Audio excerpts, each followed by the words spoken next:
My name is Yannic Glemarec. I'm the Assistant Secretary General of UN Women in charge of policy and program.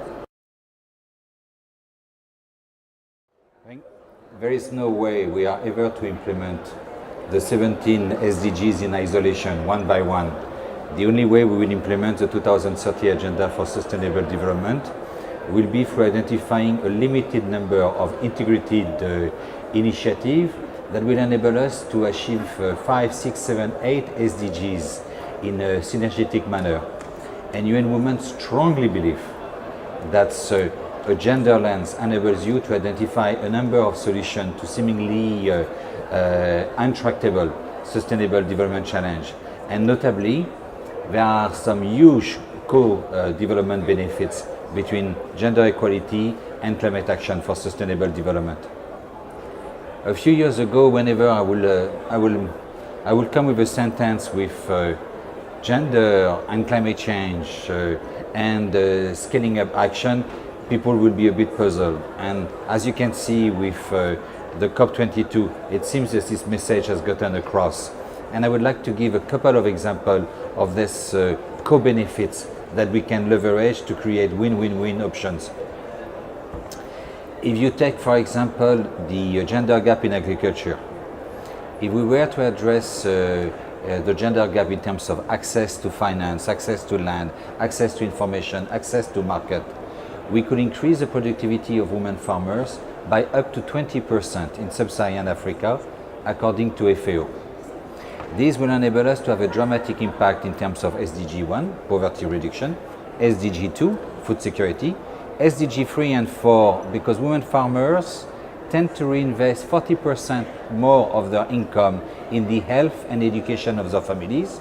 SDG 5, of course, women empowerment.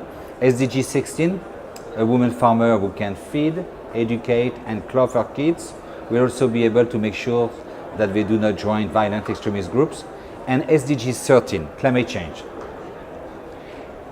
The leveraging co-benefits between gender equality and climate action is important for both mitigation and attenuation. When you look at what it takes to accelerate the adoption of climate-smart agriculture, it's exactly what it takes to address the gender gap in agriculture. You need an access to secured land tenure. Planting a tree, it's an investment over a period of 5 to 7 years. Nobody will do such an investment if you do not have secure land tenure. Climate change will oblige us to diversify our agricultural farming systems, and depending on the seasonal forecast, to go from one kind of crop or another kind of crop. So access to information will be key. Increase the access of women farmers to information, you will accelerate the adoption of climate-smart agriculture. Today, women farmers account for 50% of the agricultural production in most countries. They receive only 5% of the agricultural extension services. And so you can see the huge potentials that we have if we make sure that our agricultural extension services benefits women as much as men. We know that one of the reasons why it's not the case is that because it's often male agricultural agent speaking to male farmers, because often the definition of a farmer is ownership of land. And so it's a vicious cycle. Now, through secure land tenure, we can start breaking that vicious cycle, but we have also a lot of new information and communication technologies that could enable us, for example, to take a 5-minute video of a woman farmer that will explain why she went for that culture, what was the result for her in the local language, and start sharing local knowledge in a way that everybody can understand. So it's great in terms of addressing the gender gap. It's great in terms of climate-smart agriculture. Same thing for finance. Climate-smart agriculture will enable you to have a lot of upfront capital investment, be an irrigation system or trees. And so if you can increase the access of women to finance, you will increase our capacity to adopt climate-smart agriculture.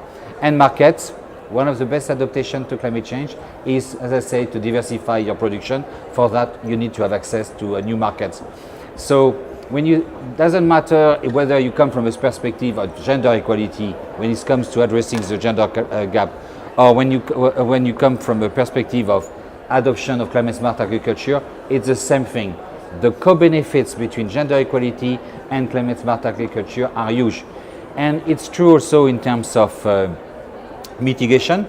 If you increase the productivity of women, you intensify agriculture, you reduce the footprint. Now, I don't want to abuse the patience of your YouTube viewers, but we could say exactly the same for energy or for natural disasters. In every single of the topics discussed during the COP, if you take a gender lens, you identify suddenly solutions that can multiply the impact and generate win-win-wins. That means basically not only a climate-reliant society, but also a fairer and more equitable society. The adaptation will basically put a huge premium on information. One of the impacts of climate change will be a polarward shift of ecosystem boundaries.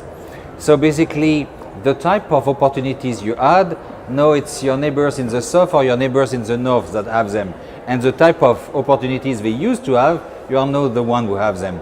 And therefore, you need to access knowledge in order to be able to adapt to the impact, mitigate the impact, and capitalize on whatever opportunity is possible.